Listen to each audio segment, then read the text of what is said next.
राधे राधे। ओम नमः शिवाय। आप रसपान कर रहे हैं श्रावण मास के महात्म की कथाओं का। पिछले वीडियो में आप श्रावण मास महात्म के पहले अध्याय की कथा का रसपान किया। आज के इस वीडियो में हम श्रावण मास के महात्म के दूसरे अध्याय की कथा का रसपान करेंगे। ईश्वर बोले, हे महाभाग, आपने उचित बात कही है। हे ब्रह्मपुत्र, आप विनम्र, गुणी, श्रद्धालु और भक्ति संपन्न श्रोता हैं। हे अनग, आपने श्रावण मास के विषय में विनम्रतापूर्वक जो पूछा है उसे तथा जो नहीं भी पूछा है वह सब अत्यंत हर्ष और प्रेम के साथ मैं आपको बताऊंगा। द्वेष न करने वाला सबका प्रिय होता है और आप उसी प्रकार के विनम्र हैं, क्योंकि मैंने आपके अभिमानी पिता ब्रह्मा का 5वां मस्तक काट दिया था, तो भी आप उस द्वेष भाव को त्याग कर मेरी शरण को प्राप्त हुए हैं। अतः हे तात, मैं आपको सब कुछ बताऊंगा। आप एकाग्र चित्त होकर सुनिए। हे योगिन, मनुष्य को चाहिए कि श्रावण मास में नियम पूर्वक नक्त व्रत करे और पूरे महीने भर प्रतिदिन रुद्राभिषेक करे। अपनी प्रत्येक प्रिय वस्तु का इस मास में त्याग कर देना चाहिए। पुष्पों, फलों, दांतों, तुलसी की मंजरी और तुलसी दलों और बिल्व पत्रों से शिवजी की लक्ष्य पूजा करनी चाहिए। 1 करोड़ शिवलिंग बनाना चाहिए और ब्राह्मणों को भोजन कराना चाहिए। महीने भर धारण पारण व्रत अथवा उपवास करना चाहिए। इस मास में मेरे लिए अत्यंत प्रीतिकर पंचामृत अभिषेक करना चाहिए। इस मास में जो जो शुभ कर्म किया जाता है वह अनंत फल देने वाला होता है। हे मुने, इस माह में भूमि पर सोएं, ब्रह्मचारी रहें और सत्य वचन बोलें। इस मास को बिना व्रत के कभी व्यतीत नहीं करना चाहिए। फलाहार अथवा हविष्यान्न ग्रहण करना चाहिए। पत्ते पर भोजन करना चाहिए। व्रत करने वाले को चाहिए कि इस मास में शाक का पूर्ण रूप से परित्याग कर दे। हे मुनि श्रेष्ठ, इस मास में भक्ति युक्त होकर मनुष्य को किसी न किसी व्रत को अवश्य करना चाहिए। सदाचार परायण, भूमि पर शयन करने वाला, प्रातः स्नान करने वाला और जितेंद्रिय होकर मनुष्य को एकाग्र किए गए मन से प्रतिदिन मेरी पूजा करनी चाहिए। इस मास में किया गया उरक शरण निश्चित रूप से मंत्रों की सिद्धि करने वाला होता है। इस मास में शिव के षडाक्षर मंत्र का जप अथवा गायत्री मंत्र का जप करना चाहिए और शिवजी की प्रदक्षिणा, नमस्कार और वेद पारायण करना चाहिए। पुरुष सूक्त का पाठ अधिक फल देने वाला होता है। इस मास में किया गया गृह यज्ञ, कोटि होम, लक्ष्य होम और आयुत होम शीघ्र ही फलीभूत होता है और अभीष्ट फल प्रदान करता है। जो मनुष्य इस मास में एक भी दिन व्रतहीन व्यतीत करता है वह महाप्रलय पर्यंत घोर नरक में वास करता है। यह मास मुझे जितना प्रिय है उतना कोई अन्य मास प्रिय नहीं है। यह मास सकाम व्यक्ति को अभीष्ट फल देने वाला तथा निष्काम व्यक्ति को मोक्ष प्रदान करने वाला है। हे सत्तम, इस मास के जो व्रत और धर्म हैं उन्हें मुझसे सुनिए।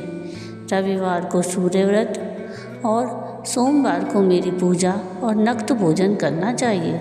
श्रावण मास के पहले सोमवार से आरंभ करके 3.5 महीने का रोटक नामक व्रत किया जाता है। यह व्रत सभी वांछित फल प्रदान करने वाला है। मंगलवार को मंगला गौरी व्रत, बुधवार और बृहस्पतिवार के दिन इन दोनों वारों का व्रत, शुक्रवार को जीवंतिका व्रत और शनिवार को हनुमान और नरसिंह का व्रत करना बताया गया है। हे मुनि, अब तिथियों में किए जाने वाले व्रतों का श्रवण करें। श्रावण के शुक्ल पक्ष की द्वितीया तिथि को औदुंबर नामक व्रत होता है। श्रावण की शुक्ल पक्ष की तृतीया तिथि को गौरी व्रत होता है। इसी प्रकार शुक्ल की चतुर्थी को दूर्वा गणपति नामक व्रत किया जाता है।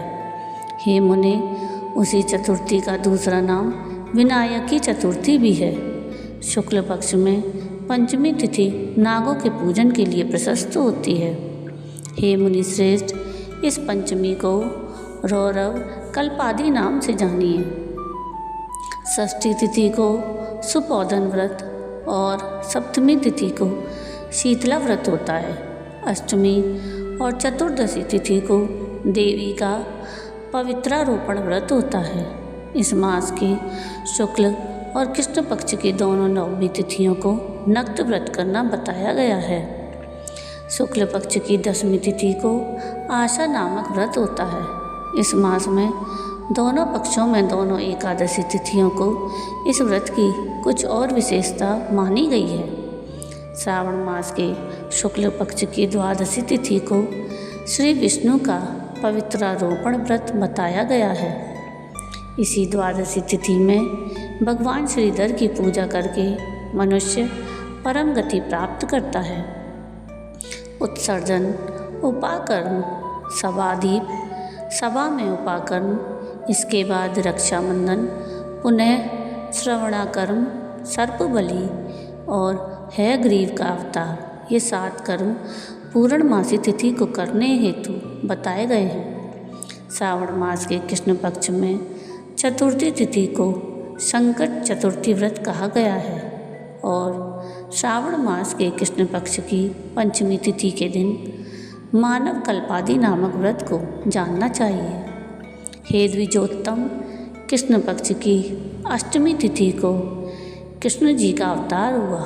इस दिन उनका पूर्णावतार हुआ, अतः महान उत्सव के साथ इस दिन व्रत करना चाहिए। हे मुनि श्रेष्ठ, इस अष्टमी को मनवादी तिथि जानना चाहिए। श्रावण मास की अमावस्या तिथि को पिठौरा व्रत कहा जाता है। इस तिथि में कुशों का ग्रहण और वृषभों का पूजन किया जाता है। इस मास में शुक्ल पक्ष की प्रतिपदा तिथि से लेकर सब तिथियों के पृथक पृथक देवता हैं। प्रतिपदा तिथि के देवता अग्नि, द्वितीय तिथि के देवता ब्रह्मा, तृतीय तिथि के गौरी और चतुर्थी के देवता गणपति हैं। पंचमी के देवता नाग हैं और षष्ठी तिथि के देवता कार्तिकेय हैं। सप्तमी के देवता सूर्य और अष्टमी के देवता शिव हैं। नागों की देवी दुर्गा, दशमी के देवता, नवमी की देवी दुर्गा, दशमी के देवता यम और एकादशी तिथि के देवता विश्वदेव कहे गए हैं। द्वादशी के विष्णु और त्रयोदशी के देवता कामदेव हैं। चतुर्दशी के देवता शिव और पूर्णिमा के देवता चंद्रमा और अमावस्या के देवता पितृ हैं। ये सब तिथियों के देवता कहे गए हैं। जिस देवता की जो तिथि हो उस देवता की उसी तिथि में पूजा करनी चाहिए। प्राय इसी मास में अगस्त्य का उदय होता है। हे मुने, मैं उस काल को बता रहा हूँ, आप एकाग्र चित्त होकर सुनिए। सूर्य के सिंह राशि में प्रवेश करने के दिन से जब 12 अंश 40 घड़ी व्यतीत हो जाती हैं, तब अगस्त्य का उदय होता है। उसके 7 दिन पूर्व से अगस्त्य को अर्घ्य प्रदान करना चाहिए। 12 मासों में सूर्य पृथक पृथक नामों से जाने जाते हैं। उनमें से श्रावण मास में सूर्य कबस्ती नाम वाले होकर तपता है। इस मास में मनुष्यों को भक्ति संपन्न होकर सूर्य की पूजा करनी चाहिए। हे सत्तम, 4 मासों में जो वस्तुएं वर्जित हैं उन्हें सुनिए। श्रावण मास में शाक और भाद्रपद में दही का त्याग कर देना चाहिए। इसी प्रकार आश्विन में दूध और कार्तिक में दाल का परित्याग कर देना चाहिए। यदि इन मासों में इन वस्तुओं का त्याग नहीं कर सकें तो केवल श्रावण मास में ही उक्त वस्तुओं का त्याग करने से मानव उसी फल को प्राप्त कर लेता है। हे मानव, यह बात मैंने आपसे संक्षेप में कही है। हे मुनि श्रेष्ठ, इस मास के व्रतों और धर्मों के विस्तार को सैकड़ों वर्षों में भी कोई नहीं कह सकता। मेरी और विष्णु जी की प्रसन्नता के लिए संपूर्ण रूप से व्रत करना चाहिए।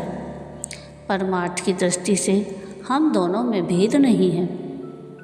जो लोग भेद करते हैं वे नरकगामी होते हैं। अतः हे सनत कुमार, आप श्रावण मास में धर्म का आचरण कीजिए।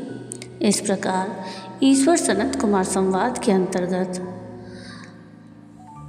श्रावण मास के दूसरा अध्याय पूर्ण हुआ। बोलिए ओम नमः शिवाय। तो ये थी श्रावण मास के महात्म के दूसरे अध्याय की कथा। आपको ये कथा कैसी लगी मुझे कमेंट करके ज़रूर बताइएगा। और अगर आपको ये कथा पसंद आई हो तो प्लीज़ इसको लाइक शेयर ज़रूर कीजिएगा और प्लीज़ मेरे चैनल को सब्सक्राइब कीजिएगा और कमेंट में राधे राधे ज़रूर लिखिएगा। वीडियो पूरा देखने के लिए थैंक यू। राधे राधे।